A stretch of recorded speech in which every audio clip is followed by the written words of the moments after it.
السلام علیکم. جیسا کہ ہم اسماء الحسنہ کی سیریز بنا رہے ہیں جس میں ہم سارے نام لکھیں گے انشاءاللہ. اسماء الحسنہ سارے کی کیلیگرافیز بنائیں گے. یہ اسی طرح میں نے 11x11 جس طرح پہلے میں نے سارے بورڈ پر چپکا لیے تھے کینوس، اسی طرح 11x11 کینوس کو میں نے بورڈ پہ چپکا لیا ہے. ڈبل پینسل سے میں نے اللہ اور السلام جل جلالہ لکھا ہوا ہے. جیسوں سے میں اللہ پہلے لکھوں گی، پھر بیک گراؤنڈ بناؤں گی اور پھر السلام لکھوں گی. اللہ سبحانہ تعالیٰ کا نام جو اللہ مین ہے وہ بیک گراؤنڈ میں چلا جائے گا اور السلام اوپر ہوگا. آپ اپنی مرضی سے صرف السلام لکھ سکتے ہیں، اللہ کا نام جو ہم نیچے لکھ رہے ہیں وہ نہیں. اور السلام کو بھی اگر تھوڑا ماڈرن کیلیگرافی میں مزید آپ اس کو کرنا چاہتے ہیں، میں نے دیوانی خط میں لکھا ہے، آپ کی مرضی ہے. آپ دیکھتے جائیں کیسے میں بنا رہی ہوں. ساتھ ساتھ ہم اسماء الحسنہ جو آج اس میں مبارک ہم بنانے جا رہے ہیں السلام، اس کے بارے میں جاننے کی کوشش کریں گے. اس کی ڈیپتھ میں جائیں گے، اس کا کیا مطلب ہے، مل کے اس کے بارے میں جاننے کی کوشش کریں گے. تو ساتھ ساتھ بناتے جائیں، ویڈیو دیکھتے جائیں اور ساتھ ساتھ اس جو ہم بنائیں گے انشاءاللہ اس کی ڈیپتھ میں بھی جائیں گے. السلام جو اس میں مبارک ہے، اس کے تحت دو تعریفیں ذکر کی جاتی ہیں. وہ ذات جو تمام عیبوں سے اور تمام نقائص سے پاک ہو اور اپنی ذات، صفات اور افعال میں کامل ہو. ٹھیک ہے، آگے پھر ایک اور ترجمہ ہے. دوسرا جو تعریف ہے، وہ ذات جس سے حفاظت و عافیت کی امید رکھی جائے. اور یہ اس میں مبارک السلام قرآن پاک میں ایک مرتبہ آیا ہے. ٹھیک ہے، آگے پھر میں آپ کو ترجمہ بتا رہی ہوں. اللہ تعالیٰ السلام جل جلالہ ہیں اور در حقیقت اللہ ہر مسل اور ہر عیب سے پاک ہیں. علامہ خطابی رحمۃ اللہ فرماتے ہیں کہ انسان کو وحشت زدہ کرنے والے 3 مواقع ہوتے ہیں. ایک وہ موقع جس دن بچہ پیدا ہوتا ہے کیونکہ وہ اپنے آپ کو اپنے محل و مستقر سے جہاں وہ 9 ماہ گزار چکا ہوتا ہے نکلا ہوا پاتا ہے. دوسرا وہ جس دن انسان مرتا ہے. اس دن وہ ایسی قوم کو دیکھتا ہے جسے اس نے پہلے کبھی نہیں دیکھا ہوتا، یعنی فرشتے. اور تیسرے موقع وہ ہے جب انسان کو دوبارہ زندہ کیا جائے گا تو وہ اپنے آپ کو ایک بڑے محشر میں پائے گا. اللہ رب العزت نے ان تینوں مواقع پر اپنے پیغمبر حضرت یحییٰ علیہ السلام کو سلامتی عطا فرمائی اور ان کا اکرام فرمایا. ارشاد بانی ہے جس کا ترجمہ یہ ہے، اور اس پر سلام ہے جس دن پیدا ہوا اور جس دن وہ مرے اور جس دن وہ زندہ کر کے اٹھایا جائے. اس آیت میں اس بات کی طرف اشارہ ہے کہ اللہ رب العزت نے یحییٰ علیہ السلام کو ان 3 مواقع کی شر سے سلامتی عطا فرمائی اور انہیں خوف سے امن عطا فرمایا. اللہ تعالیٰ اپنے مومن بندوں کے ساتھ بھی اسی طرح کا معاملہ فرماتے ہیں کیونکہ وہ فرشتے نیک بندوں کی روح قبض کرتے وقت ان کو سلام کرتے ہیں اور انہیں اطمینان دلاتے ہیں.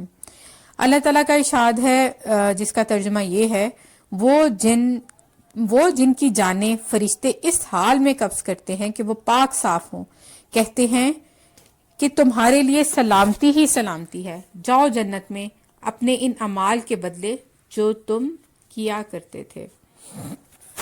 ملائکہ انہیں جنت کے حصول کی خوشخبری دیتے ہیں اور اللہ تعالیٰ کے عذاب اور آگ سے بچاؤ کی خبر سناتے ہیں. اچھا، ساتھ ساتھ ہم بنا بھی رہے ہیں پینٹنگ، ساتھ ساتھ السلام کے بارے میں انشاءاللہ ڈیپتھ میں جائیں گے. یہ بیک گراؤنڈ میں نے گرے کلر، جیسے میں کہ ہمیشہ کہ میں نے کلر بچا کے کوئی نہ کوئی رکھا ہوتا ہے. آج میرے پاس گرین کلر پڑا ہوا تھا جو پچھلے کینوس کا تھا، پچھلا کینوس جس سے ہم نے بنایا تھا اس کا کچھ بچ گیا تھا، میں نے اسی سے بیک گراؤنڈ بنایا ہے. اور السلام جو سلامتی ہے وہ گرین کلر اس کو ریپرزینٹ بھی کرتا ہے. اس کے مطلب کو تھوڑا کلرز وہ چوز کریں جو اس کی ڈیپتھ میں بھی، لفظ کی ڈیپتھ میں بھی جا رہے ہیں. کلرز کی زبان کو بھی سمجھیں اور اس کی بھی ڈیپتھ میں جائیں. پرشین بلو اب تک میں تقریباً ساری پینٹنگز میں یوز کر رہی ہوں، مجھے بہت پسند ہے یہ کلر، اور بلو ویسے بھی مجھے بہت اچھا لگتا ہے اور اس کا میننگ بھی بڑا کول ہے جو ان سب ناموں سے جو ہے وہ مجھے لگتا ہے کہ ریلیونٹ لگتا ہے مجھے. تو بلو کو اور گرین کو میں بلو کو اوپر اٹھا کے لے کے جاؤں گی، آگے آگے کر کے وہ تھوڑا لائٹ ہو جائے گا اور اس کو گرین میں مرج کر دوں گی اور گرے جو ہے بلوئش گرے بھی میرے پاس پڑا ہوا تھا. اب میں وہ درمیان میں لگاؤں گی اور اس کو بلینڈ کرتے کرتے اوپر جو ہے وہ گرین میں مرج کر دوں گی. ساتھ ساتھ بیک گراؤنڈ دیکھتے جائیں آپ کیسے بنا رہے ہیں, ساتھ ساتھ ہم اپنی بات کو بھی جاری رکھتے ہیں. حضرت انس رضی اللہ تعالیٰ عنہ سے روایت ہے کہ جبریل علیہ السلام نے آپ صلی اللہ علیہ وآلہ وسلم سے فرمایا, ترجمہ بتا رہی ہوں, اللہ تعالیٰ حضرت خدیجہ رضی اللہ تعالیٰ عنہ پر سلام بھیجتے ہیں. مطلب یہ تھا کہ آپ صلی اللہ علیہ وآلہ وسلم ان کو سلام پہنچا دیں. چنانچہ سلام کے جواب میں حضرت خدیجہ رضی اللہ تعالیٰ عنہ نے فرمایا, اللہ رب العزت تو بذات خود السلام ہیں اور حضرت جبریل علیہ السلام پر سلامتی ہو, اور اے اللہ کے رسول آپ پر بھی سلامتی ہو, اور اللہ تعالیٰ کی طرف سے رحمتیں اور برکتیں ہوں. علماء فرماتے ہیں یہ واقعہ حضرت خدیجہ رضی اللہ تعالیٰ عنہ کی فقاہت پر دلیل ہے, اس لیے کہ انہوں نے اللہ رب العزت کے سلام کے جواب میں وعلیہ السلام نہیں فرمایا, جیسا کہ بعض صحابہ کرام رضوان اللہ علیہ اجمعین تشہد میں السلام علی اللہ پڑھا کرتے تھے, تو آپ صلی اللہ علیہ وآلہ وسلم نے ان کو اس سے منع فرمایا. حضرت خدیجہ رضی اللہ تعالیٰ عنہ نے اپنی عقل سلیم سے یہ بات سمجھ لی تھی کہ اللہ رب العزت پر اس طرح سلام کا جواب لٹایا نہیں جاتا جس طرح تمام مخلوقات کو سلام کا جواب دیا جاتا ہے, اس لیے السلام تو خود ان کے ناموں میں سے ایک نام ہے. اس حدیث سے معلوم ہوا کہ اللہ تعالیٰ نیک لوگوں کو کتنا پسند فرماتے ہیں کہ دنیا میں بھی ان کی دلجوئی فرماتے ہیں. معلوم ہوا کہ امن و سلامتی صرف السلام جل جلالہ کی طرف سے ہے, ورنہ ہم کیا اور ہماری حفاظت کا سامان کیا. پھر جب وہ اپنی سلامتی کو اٹھا لیتا ہے تو ہمارے سارے انتظامات دھرے کے دھرے رہ جاتے ہیں. ہمیشہ سے انسان اپنی سلامتی, موت اور حوادث سے بچنے کی بڑی بڑی تدبیریں کرتا ہے. ہم گھر سے باہر نکلتے ہیں تو زمین و آسمان میں ہماری سلامتی کے نہ جانے کتنے دشمن چھپے ہوتے ہیں, مگر ہم سلامتی کے ساتھ گزر جاتے ہیں. گلی کوچوں اور عام شہراؤں پر جگہ جگہ ہماری موت کے اسباب ہوتے ہیں, مگر ہم سب سے بچ کر نکل جاتے ہیں. حتیٰ کہ ہمارے کھانے کی میز پر ایسی چیزیں ہوتی ہیں جو ہمارا گلا دبا سکتی ہیں, مگر ہم سب چیزوں کو مزے لے کر نکل جاتے ہیں. کتنے ہی ایسے ہوئے کہ وہ کھانے بیٹھے تو کھانا ہی انہیں کھا گیا, پانی پینے بیٹھے تو پانی ہی انہیں پی گیا, کیونکہ السلام جل جلالہ کی سلامتی ان سے اٹھ چکی تھی. ہم چھوٹی بڑی تعمیر شدہ یا زیر تعمیر عمارتوں کے نیچے سے گزرتے ہیں تو اوپر سے ایک اینٹ گر کر ہمارا کام تمام کر سکتی ہے. جو لوگ دیہات میں رہتے ہیں ان کے گھروں اور کھیتوں میں موت کے فرشتے تاک لگائے بیٹھے رہتے ہیں, مگر اس السلام جل جلالہ کے حکم کے منتظر ہوتے ہیں. درندے تو درندے, خود ہم ہی جیسے کتنے انسان ہمارے خون کے پیاسے ہوتے ہیں, مگر اس السلام جل جلالہ کی سلامتی ہمیں ان سے بچا کر صاف نکال جاتی ہے.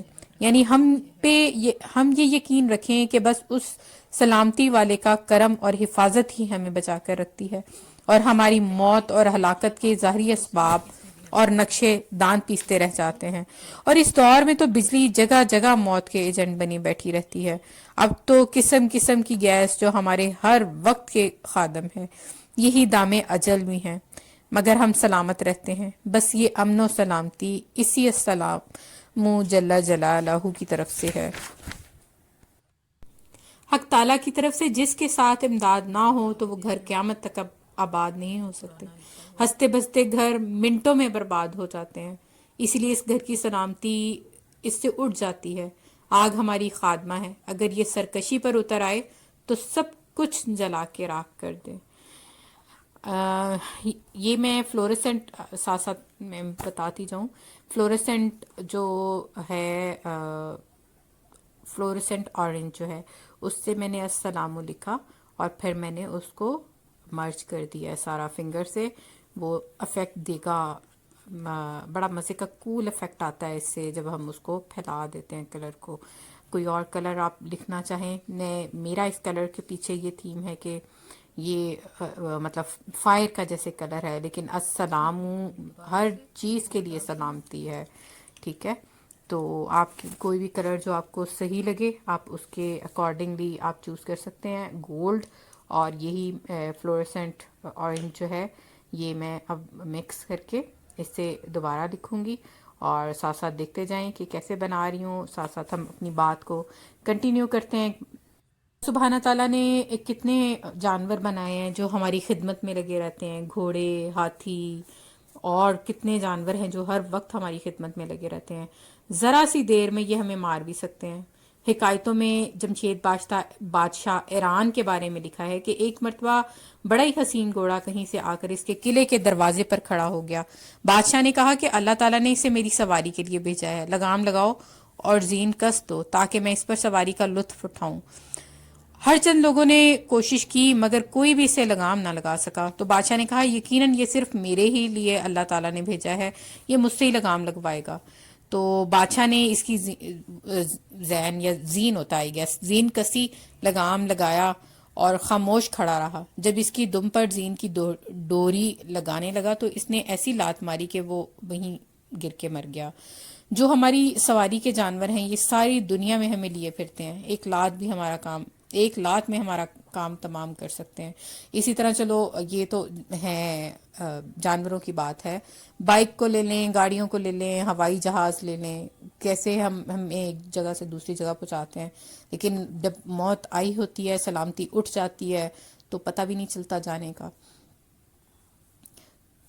اور جب تک السلام جل جلالہ کی طرف سے سلامتی کا حکم ہوتا ہے تو ہلاکت اور مصیبت کے نقشوں میں بھی سلامتی اور عافیت مل جاتی ہے، اور جب اللہ سبحانہ تعالیٰ کی طرف سے سلامتی اٹھا لی جائے تو حفاظت و عافیت کے اسباب و وسائل ہی میں مصیبت اور ہلاکت ظاہر ہونے لگتی ہے۔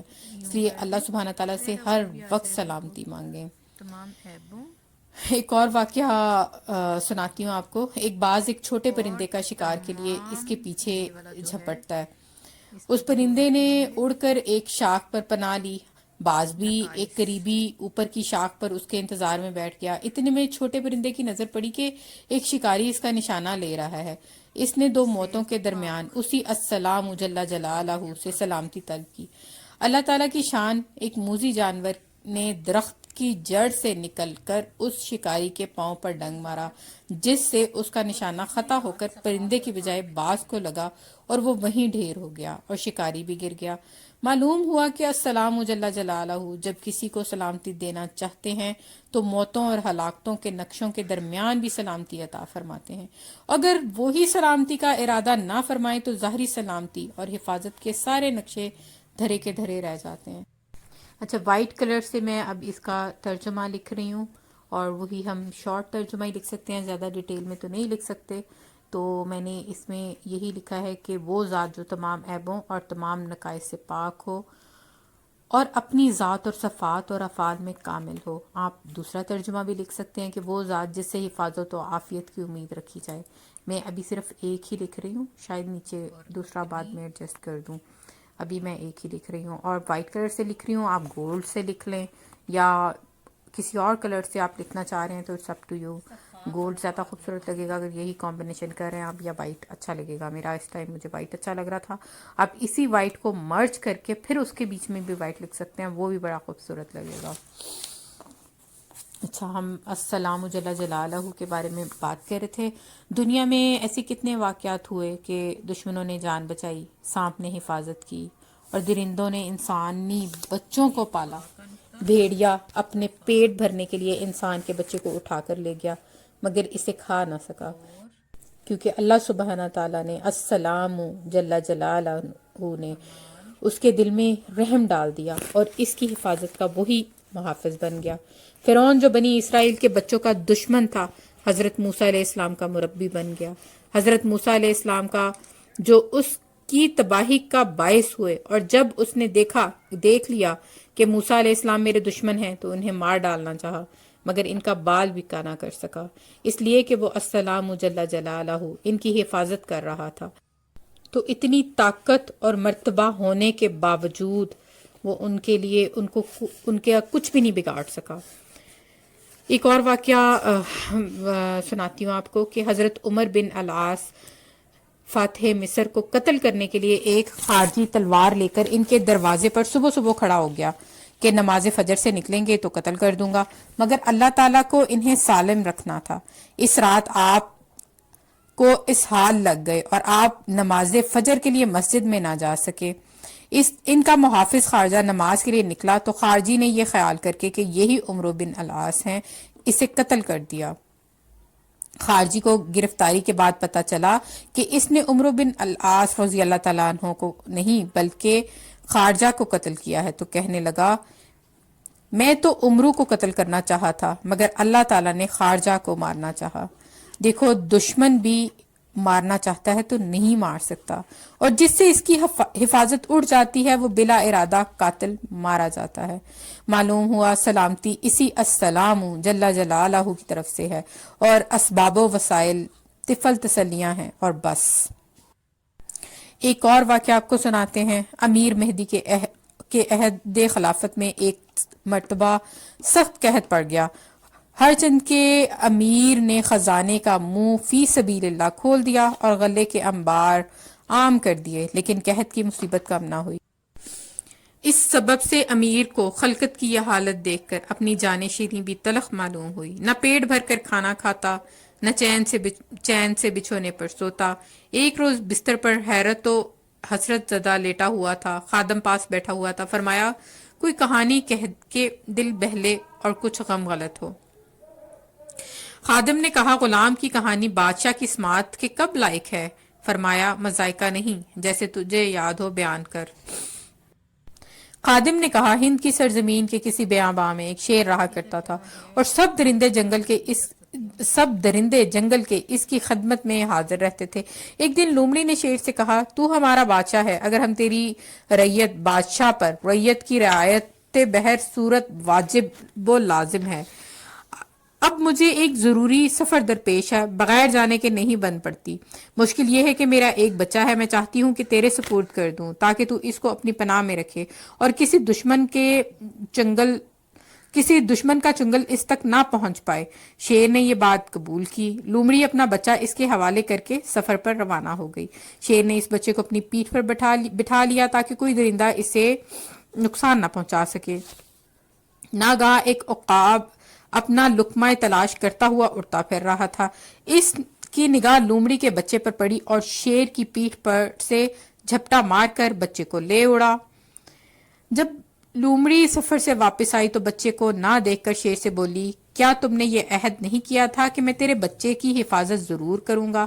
شیر نے کہا ہاں میں نے ذمہ لیا تھا کہ کوئی جانور اس زمین پر اس کو نقصان نہ کر پائے گا، لیکن جو بلائے ناگہانی آسمان کی طرف سے نازل ہو تو میرا کوئی ذمہ نہ تھا۔ امیر نے جب یہ کہانی سنی تو اٹھ بیٹھا اور رو رو کر اللہ سے التجا کرنے لگا کہ الہی جو کچھ فتنہ و فساد زمین سے اٹھے تو میں اسے دفع کروں، مگر قضائے آسمانی قدرت میں یہ بندہ ناچیز کیا کر سکتا ہے۔ اللہ تعالیٰ کے فضل و کرم سے وہ قحط چند روز میں دور ہو گیا۔ چور ڈاکوؤں سے سلامتی کے لیے اور آخرت میں بھی جہنم کی آگ سے بچنے کے لیے اپنے مال کی زکوٰۃ نکالیں۔ آپ جس روز نصاب زکوٰۃ کی مقدار مال کے مالک ہوئے اس روز سے چاند کی تاریخ کے اعتبار سے 1 سال مکمل ہونے پر ایک ایک پائی کا حساب کریں، یہاں تک کہ جیب کے بٹوے اور درازوں میں رکھی ہوئی نقدی، مال تجارت، سونا چاندی، زیورات اور جو کچھ آپ کی ملکیت میں ہے جہاں کہیں بھی ہے اس کا حساب کر کے پوری زکوٰۃ نکالیں اور ماہر علماء سے پوچھ کر صحیح مستحقوں کو پہنچائیں۔ یہ نہیں کہ گھر دروازے پر کوئی آیا ہے تو اس کو پکڑا دیا، نہیں، اب خود تحقیق کر کے دیں، جو حقدار ہیں ان کو پہنچائیں۔ یہ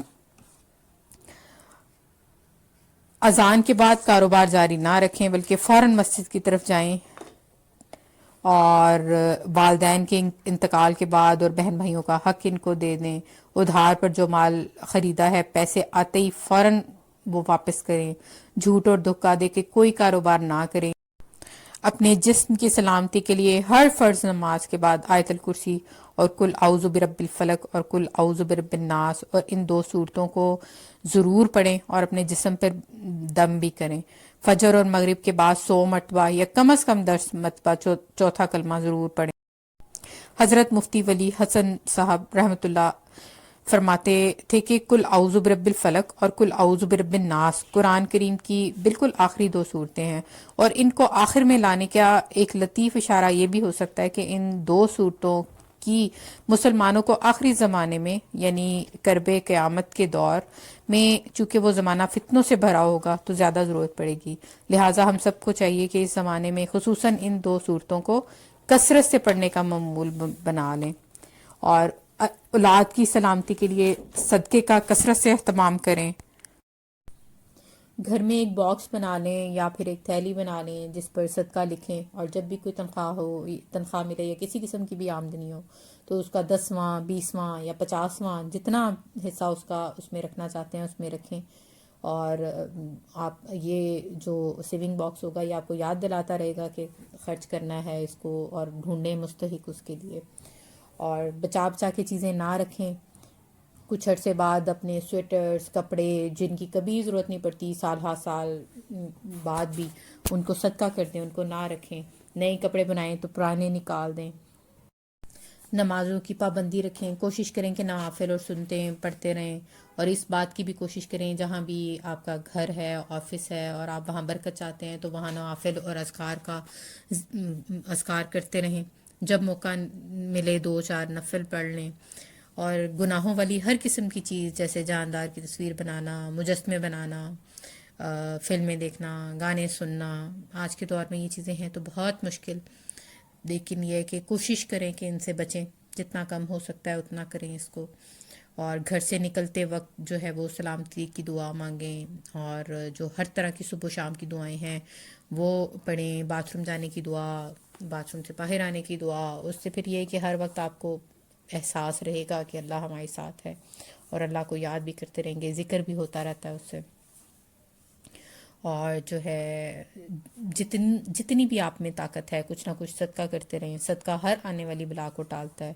جیسا کہ احادیث میں ہے، اور صدقہ صبح جلدی دے دیں تو بہتر ہے، حدیث میں صبح جلدی صدقہ دینے کی ترغیب بھی ہے۔ تمام کبیرہ گناہوں سے بچتے رہیں، جھوٹ، جھوٹی قسم، غیبت، اور زبان کے دوسرے گناہوں سے پرہیز کریں، اور یاد رکھیں ہر کبیرہ گناہ کا اثر انسان کے رزق کی برکت پر پڑتا ہے اور گناہوں کی نحوست پھیلتی ہے۔ دوران خرید فروخت یا دوران ملازمت و تجارت کسی مخلوق پر ظلم نہ کریں کہ مظلوم کی بد دعا قبول ہوتی ہے، خواہ وہ کافر ہی کیوں نہ ہو، ہے تو اللہ کی مخلوق نا، اللہ کا ہی بندہ ہے، تو یہ نہ سوچیں کہ ہم جو ہے وہ غیر مسلم پر ہم ظلم کر سکتے ہیں، ایسا بالکل نہیں ہے۔ اور بعض اوقات آدمی سمجھتا ہے کہ مجھ پر کسی نے جادو کر دیا ہے، فلاں بری بیماری آ گئی ہے، حالانکہ حقیقت میں وہ کسی کی بد دعا ہوتی ہے یا کسی ظلم کی سزا ہوتی ہے۔ خاص طور پر شوہر ہوتے ہوئے بیوی پر ظلم کرنے سے بچیں، اور استاذ اور سیٹھ ہوتے ہوئے شاگردوں اور ملازموں پر، اور ساس ہوتے ہوئے بہو پر ظلم کرنے سے بچیں، اور بہو ہوتے ہوئے ناحق ساس کو برا کہنے اور میکے جا کر بلا وجہ لگائی بجھائی کرنا، ان سب باتوں سے کوشش کریں کہ بچتے رہیں۔ اور سلامتی کے لیے ہر نماز کے بعد جب بھی موقع ملے طاق عدد میں جو ہے وہ دعا مانگیں، یا حیو یا قیوم برحمتی کا استغیث، جس کا مطلب ہے اے ہمیشہ زندہ رہنے والے، سب کو تھامنے والے، میں تیری رحمت کے واسطے سے تیری مدد چاہتا ہوں۔ اللہ رب العزت نے دنیوی مصائب و مشکلات سے سلامتی کے اسباب عطا فرما کر اس جہان فانی میں بھی انسان کو امن عطا فرمایا، اور اس فانی زندگی کے بعد آنے والی دائمی اور ابدی زندگی میں بھی اپنے نیک بندوں کے لیے سلامتی والا گھر تیار کر رکھا ہے، جیسا کہ ارشاد بانی ہے، میں ترجمہ بتا رہی ہوں، اور اللہ تعالیٰ سلامتی کے گھر کی طرف تم کو بلاتا ہے، یعنی ایسے گھر کی طرف جس میں ہر طرح کی سلامتی ہی سلامتی ہے، نہ اس میں کسی طرح کی کوئی تکلیف ہے، نہ رنج ہے، نہ غم ہے، نہ خوف ہے، نہ بیماری کا خطرہ ہے، نہ فنا ہونے یا مرنے کا خوف ہے، نہ حالت اور دن بدل جانے کی فکر ہے۔ دارالسلام سے مراد جنت ہے۔ اس دارالسلام کہنے کی ایک وجہ تو یہ ہے کہ اس میں ہر طرح کی سلامتی اور امن و سکون ہر شخص کو حاصل ہوگا، اور دوسری وجہ بعض روایات میں ہے کہ جنت کا نام دارالسلام اس وجہ سے بھی رکھا گیا ہے کہ اس میں بسنے والوں کو ہمیشہ اللہ تعالیٰ کی طرف سے نیز فرشتوں کی طرف سے سلام پہنچتا رہے گا۔ لفظ سلام ہی اہل جنت کی اصطلاح ہوگی جس کے ذریعے وہ اپنی خواہشات کا اظہار کریں گے اور فرشتے ان کو مہیا کریں گے۔ حضرت یحییٰ بن معاذ رحمۃ اللہ تعالی نے اس آیت کی تفسیر کو بطور نصیحت عوام کو خطاب کر کے فرمایا، اے آدم کے بیٹے، تجھ کو اللہ تعالیٰ نے دارالسلام کی طرف بلایا تو اس دعوت کی طرف کب اور کہاں سے قدم اٹھائے گا؟ خوب سمجھ لے کہ اس دعوت کو قبول کرنے کے لیے اگر تو نے دنیا ہی سے کوشش شروع کر دی تو وہ کامیاب ہوگی اور تو اس دارالسلام میں پہنچ جائے گا، اور اگر تو نے اس دنیا میں عمر کو ضائع کرنے کے بعد یہ چاہا کہ قبر پہنچ کر اس کی دعوت کی طرف چلوں تو تیرا راستہ روک دیا جائے گا اور وہاں سے ایک قدم نہ بڑھ سکے گا، کیونکہ وہ دارالعمل نہیں، مطلب دنیا پہ جو عمل ہم کریں گے اسی سے ہماری جو ہے وہ آخرت میں کیا سٹیٹس ہوگا وہ ہمیں پتہ چلے گا۔ حضرت عبداللہ بن عباس رضی اللہ تعالیٰ عنہ نے فرمایا، دارالسلام جنت کے 7 ناموں میں سے ایک نام ہے۔ اس سے معلوم ہوا کہ دنیا میں کسی گھر کا نام دارالسلام رکھنا مناسب نہیں، جیسے جنت یا فردوس کا نام رکھنا مناسب نہیں۔ جس طرح اس آیت میں اللہ رب العزت نے دعوت کی نسبت اپنی ذات کی جانب فرمائی کہ اللہ تعالیٰ دارالسلام کی طرف دعوت دیتے ہیں، اسی طرح ہر مسلمان کو چاہیے کہ وہ لوگوں کو دارالسلام کی طرف دعوت دے۔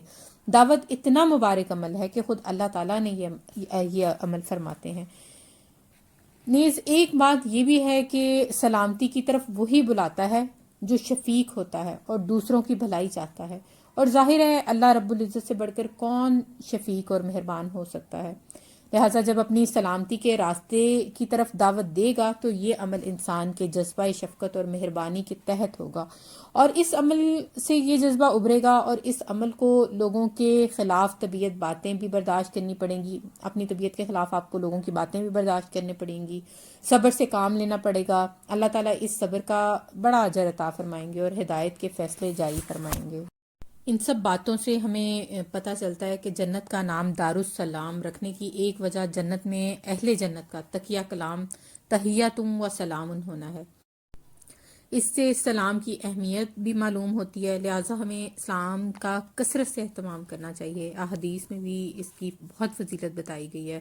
حضرت ابو ہریرہ رضی اللہ تعالیٰ عنہ روایت کرتے ہیں کہ رسول صلی اللہ علیہ وآلہ وسلم نے ارشاد فرمایا، تم جنت نہیں جا سکتے جب تک مومن نہ ہو جاؤ، یعنی تمہاری زندگی ایمان والی زندگی نہ ہو جائے، اور تم اس وقت تک مومن نہیں ہو سکتے جب تک آپس میں ایک دوسرے سے محبت نہ کرو۔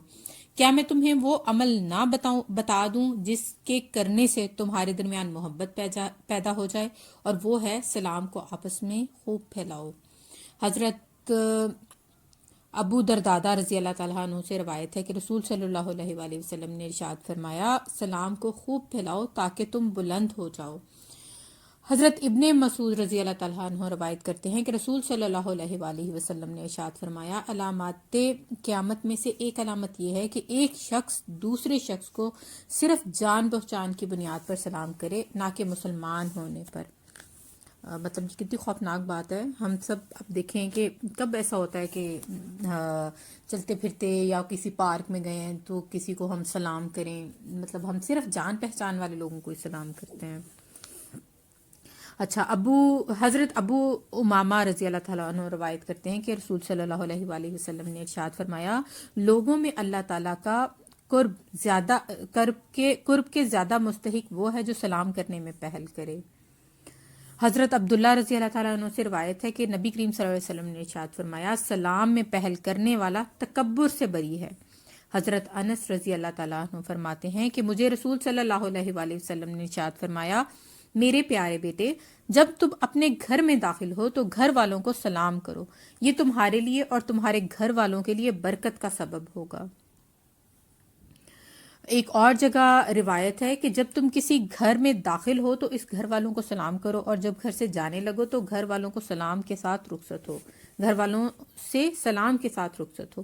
حضرت عبداللہ بن مسعود رضی اللہ تعالیٰ عنہ سے روایت ہے کہ نبی کریم صلی اللہ علیہ وآلہ وسلم نے فرمایا، السلام اللہ کے ناموں میں سے ایک نام ہے جس کو اللہ تعالیٰ نے زمین پر اتارا ہے، لہٰذا اس کو آپس میں خوب پھیلاؤ، کیونکہ مسلمان جب کسی قوم پر گزرتا ہے اور ان کو سلام کرتا ہے اور وہ اس کو جواب دیتے ہیں تو اس کو سلام یاد دلانے کی وجہ سے سلام کرنے والے کو اس قوم پر ایک درجہ فضیلت حاصل ہوتی ہے۔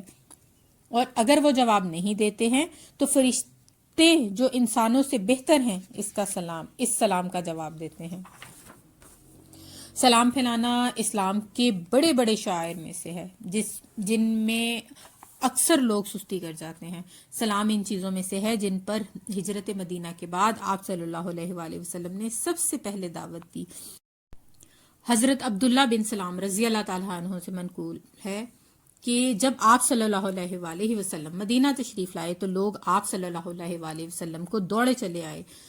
میں بھی ان لوگوں میں شامل تھا۔ میں نے آپ صلی اللہ علیہ وآلہ وسلم کے چہرے کو غور سے دیکھا اور نبوت کے آثار تلاش کرنے کی کوشش کی تو مجھے یقین آ گیا کہ یہ کسی جھوٹے کا چہرہ نہیں ہو سکتا۔ پھر پہلی بات جو میں نے آپ صلی اللہ علیہ وآلہ وسلم کے کلام سے سنی وہ یہ تھی، آپ صلی اللہ علیہ وسلم نے فرمایا، اے لوگو سلام کو پھیلاؤ اور لوگوں کو کھانا کھلاؤ، اور راتوں کو جس وقت لوگ سو رہے ہوتے ہیں نماز پڑھو، تم جنت میں سلامتی کے ساتھ داخل ہو جاؤ گے۔ 4 باتیں ایسی ہیں جن سے آپس میں محبت میں اضافہ ہوتا ہے، ان میں سے ایک سلام بھی ہے۔